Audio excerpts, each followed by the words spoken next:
The restaurant was alive with the kind of casual chatter that only comes from an expensive Friday night dinner. Crystal chandeliers flickered above, reflecting on polished oak tables, and the scent of rich truffle oil mingled with the aroma of sizzling steaks. Waitresses moved with practiced grace between tables, balancing plates and wine glasses as if they were dancing. Among them was Emily, a young woman in her early 20s, her uniform crisp and neat, her smile warm but cautious. She had learned the hard way that the world she worked in could be cruel, judgmental, and unforgiving, yet something in her refused to harden. At a corner table near the window, a group of diners laughed loudly at a story one of them was telling. The laughter echoed across the room, drawing the attention of waitresses and servers alike. Emily tried not to notice, her mind occupied with the orders piling up. But then, from the edge of the room, a sudden commotion broke the rhythm of the night. An elderly woman, her hair silver and immaculately styled, stumbled near the entrance. Her cane slipped from her grasp, clattering to the floor with a sound that cut through the laughter like a knife. The fall was ungraceful, sudden, and shocking. Patrons paused mid-laugh, their eyes widening for a split second before muttering to one another, mostly dismissing her as an inconvenient interruption to their evening. "Should someone help her?" whispered a man to his date, shrugging, but no one moved. Their laughter, instead of fading, became almost nervous, unsure, as if acknowledging the situation might ruin their amusement. Emily didn't hesitate. She moved quickly, her shoes clicking against the polished floor as she reached the old woman. Her hands were steady as she helped her upright, gently adjusting the woman's coat and offering a reassuring smile. "It's okay, ma'am. I've got you," Emily said softly, her voice nearly drowned by the din of the restaurant. The diners watched with a mixture of amusement and mild irritation. Some snickered at the young waitress as if she were overreacting to something trivial. "Why is she fussing over some old lady?" one man muttered under his breath. "She's probably just some nobody." Emily ignored them. There was a strange dignity in the old woman's eyes despite the fall. Her hands trembled slightly as she accepted the support, and a faint smile flickered across her lips. Something about that smile felt like an unspoken challenge, a silent declaration that she was not as frail as she seemed. No one in the restaurant knew who they were really dealing with. The woman's presence carried a subtle weight, a gravitas that was invisible to the casual observer, but palpable to anyone attuned to the undercurrents of power. She exuded authority not in volume or aggression, but in the way her eyes scanned the room, sharp, calculating, and observant.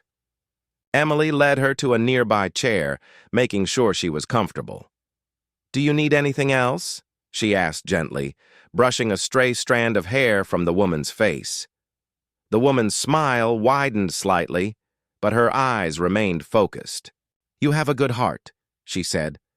Her voice was calm, measured, almost hypnotic.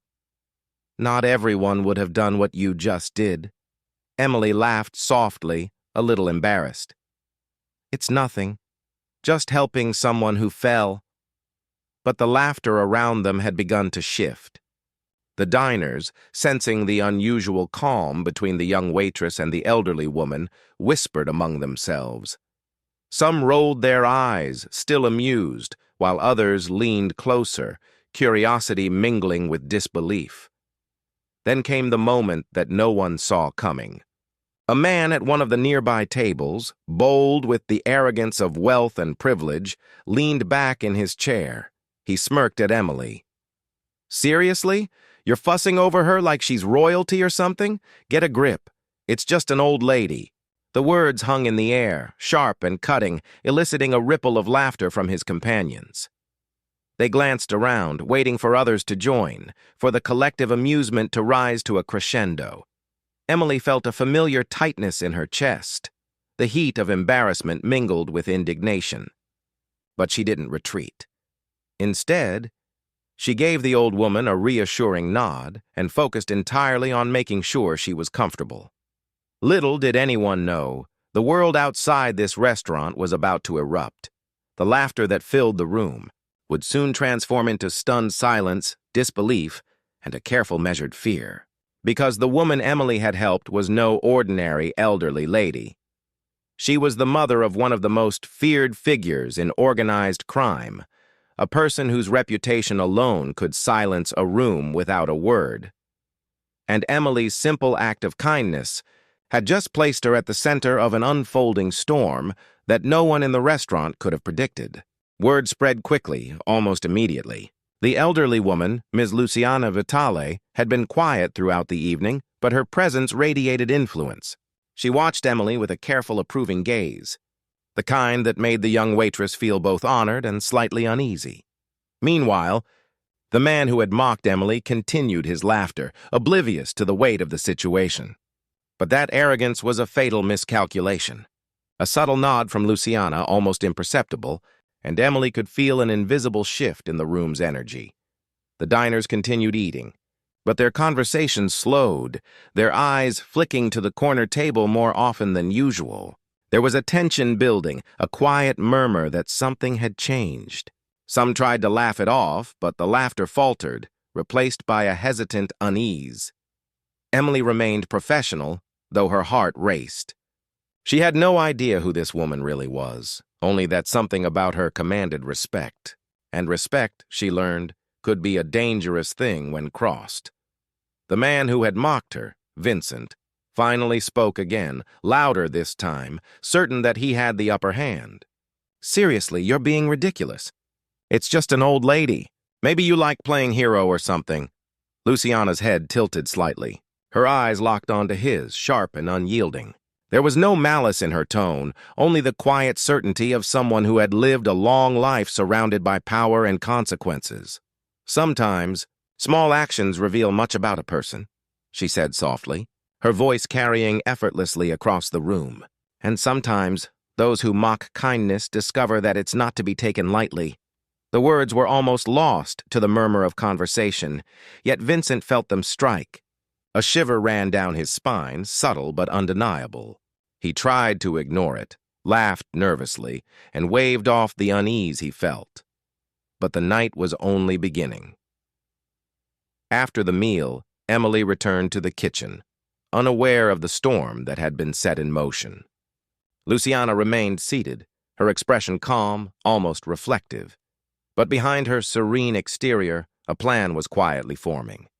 She had observed every detail, every smirk, every glance of amusement directed at the young waitress, and she had decided that the world needed a small, memorable lesson in respect. By the next day, news of the incident had reached the local gossip networks. Social media buzzed with murmurs of the waitress who helped the old lady.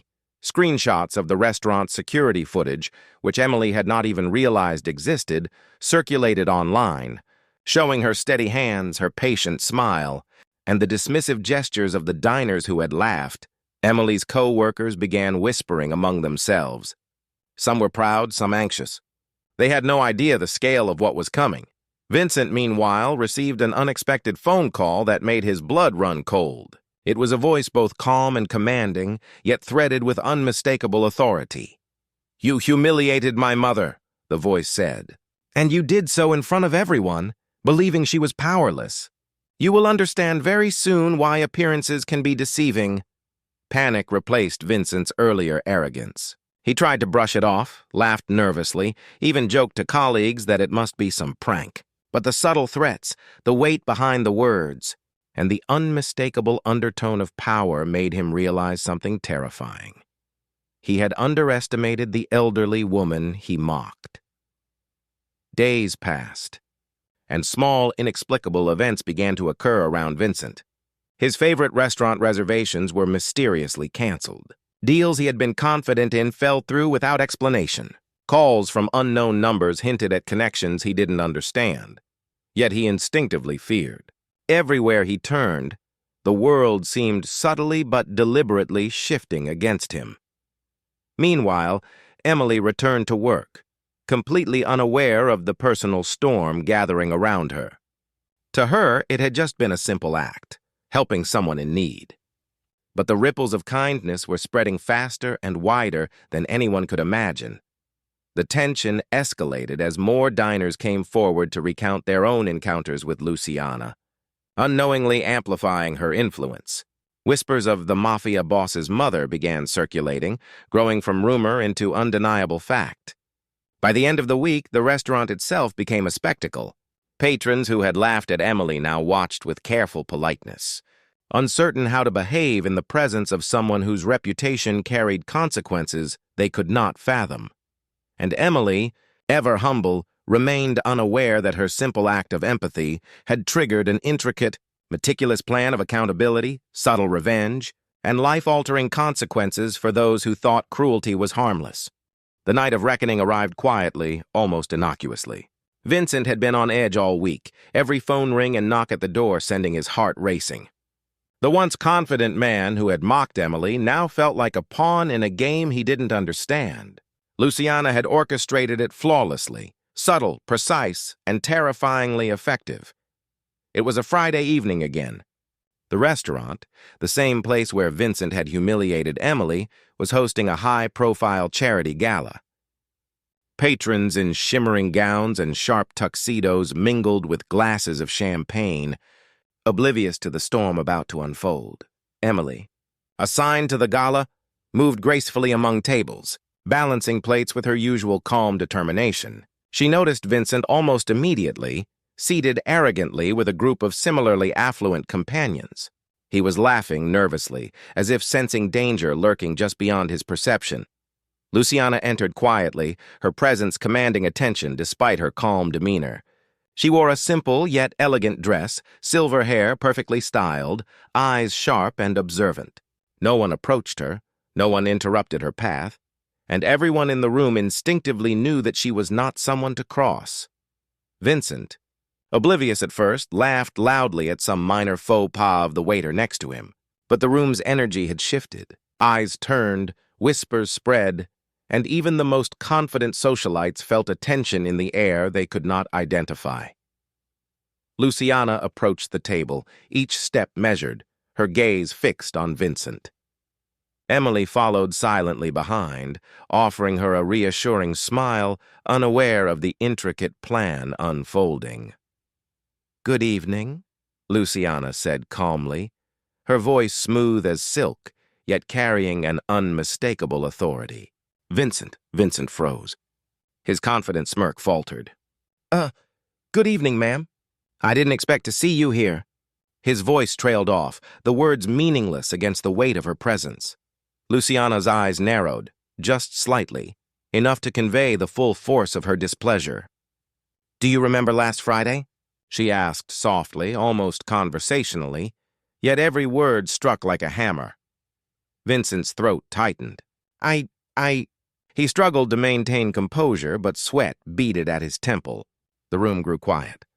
Patrons around the table sensed the confrontation, and murmurs began to ripple through the gala.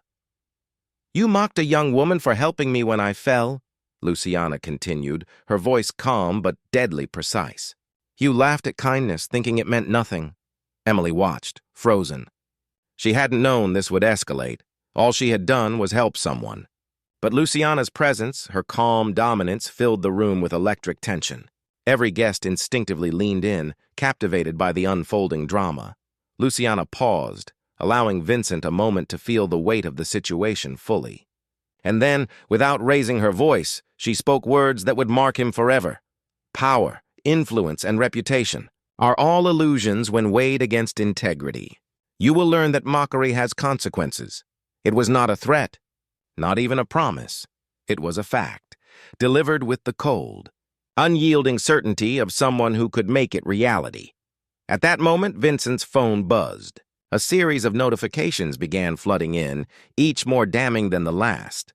Business deals were falling apart, investments disappearing, private matters leaking online, all orchestrated by Luciana's subtle network. Social media posts exposed minor but embarrassing misdeeds, and within minutes, the laughter he once incited was replaced with murmurs of disbelief. The gala guests stared, horrified yet fascinated as Vincent's composure shattered. He tried to explain, to defend himself, but no words could undo the orchestrated humiliation. Luciana finally turned her gaze toward Emily, a small smile flickering across her face. "You showed kindness when it mattered," she said quietly. "Never forget the power of small acts." The room, still buzzing with the shock of Vincent's public unraveling, could not help but feel the weight of the lesson. Emily, overwhelmed but proud, realized the magnitude of what had occurred. A simple act of compassion had set off a chain reaction of justice, subtle, precise, and impossibly effective.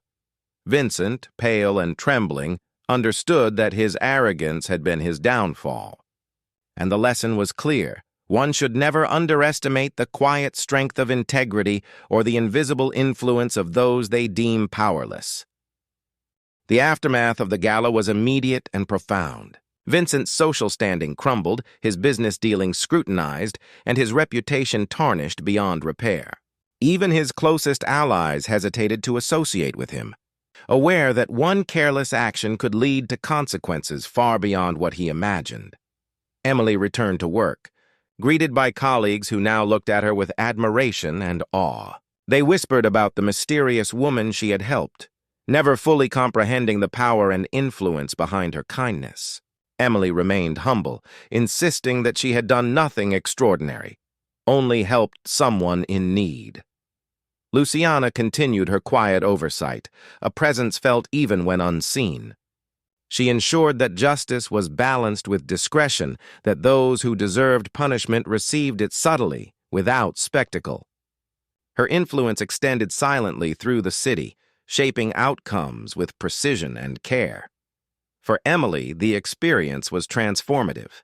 She realized that small acts of empathy, courage, and kindness could ripple outward, affecting lives in ways unimaginable. She also learned that appearances were often deceiving, that strength could come from unexpected places, and power did not always announce itself loudly. The diners who had once laughed at her found themselves reflecting on their own behavior. Some privately regretted their cruelty.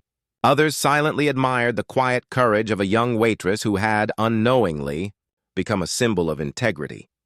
The story of that night spread slowly at first, then rapidly through whispers, social media, and local lore.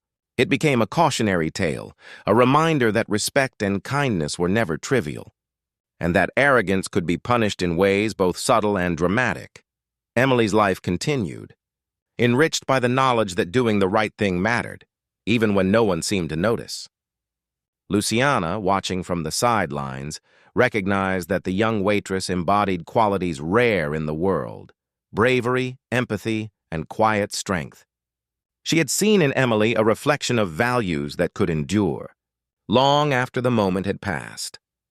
Years later, Emily would recount the story to friends, never mentioning Luciana's true identity, only the lesson it carried, that courage and compassion could change lives, shift power, and command respect even when wielded quietly. And every time she told it, listeners leaned in, captivated by the tale of a young woman whose simple act of kindness had exposed the folly of arrogance and the hidden power of integrity.